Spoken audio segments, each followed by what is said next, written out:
What's up, everybody? It's your boy, Mr. Dugai, coming at y'all with another episode of Dropping Dimes with Mr. Dugai.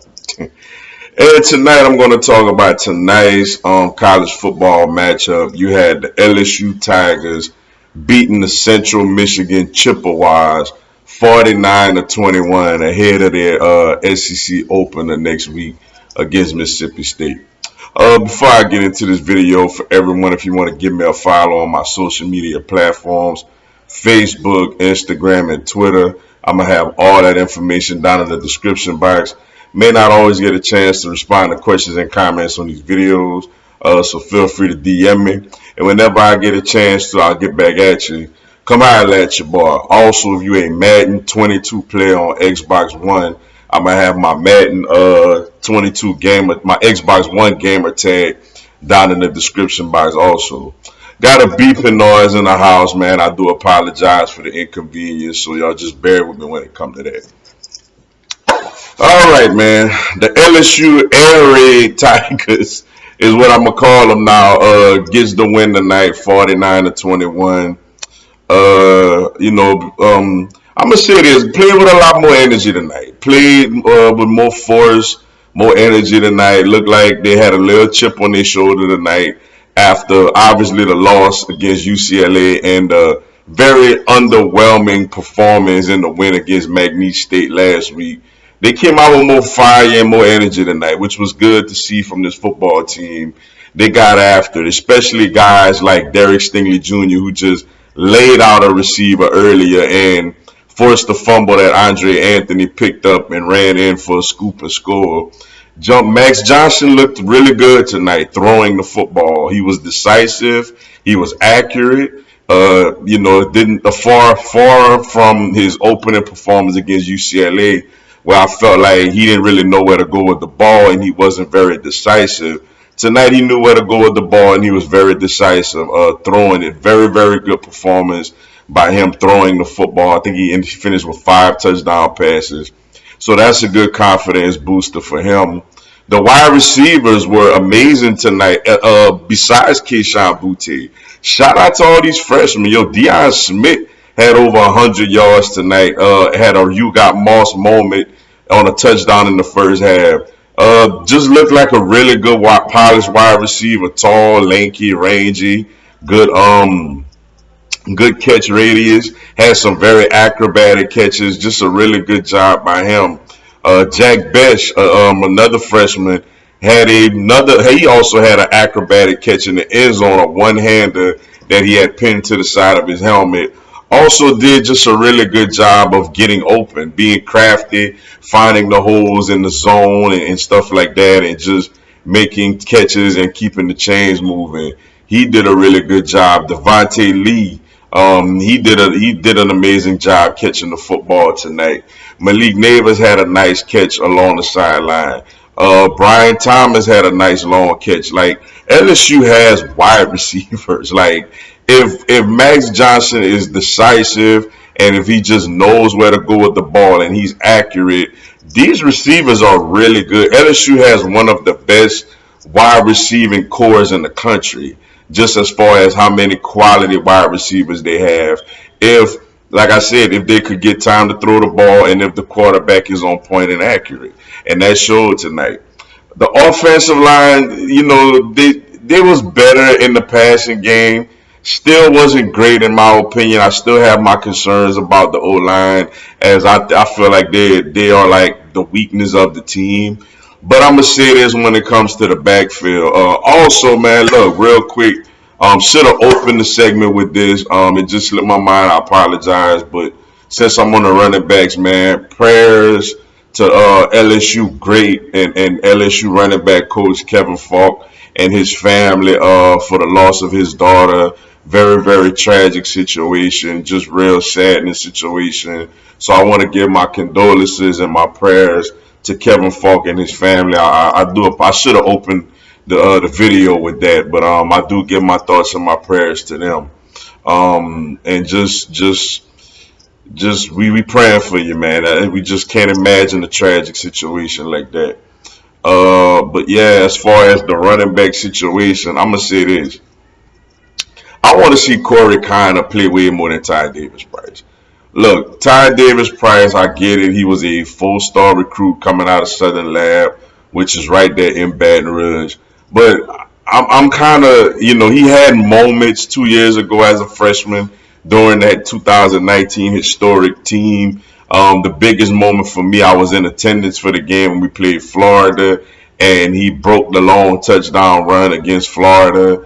But I'm gonna say this: I really don't think he's that great, yo. And I hope I'm wrong about him. I don't really see special ability in him.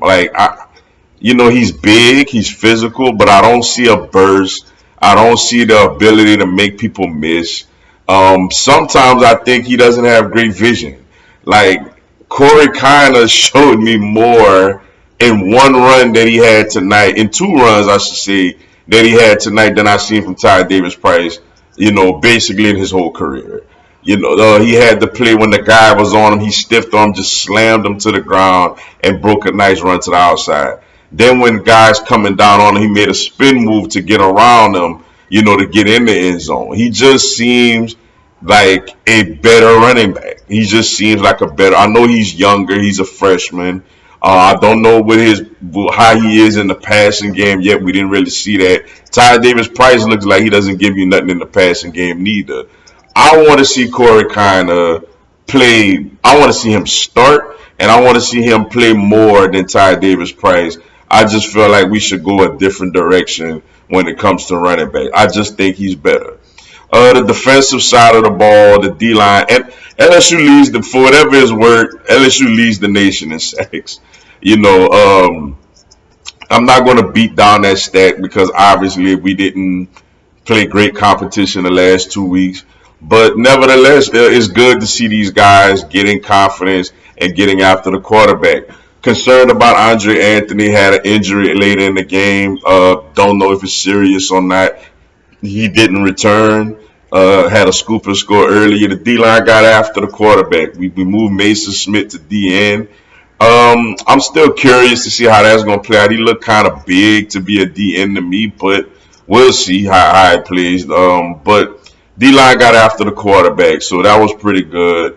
The linebackers played better. I'm still not sold on them long term. I still feel like when we play better offenses, they're going to get exposed for their lack of pass coverage abilities.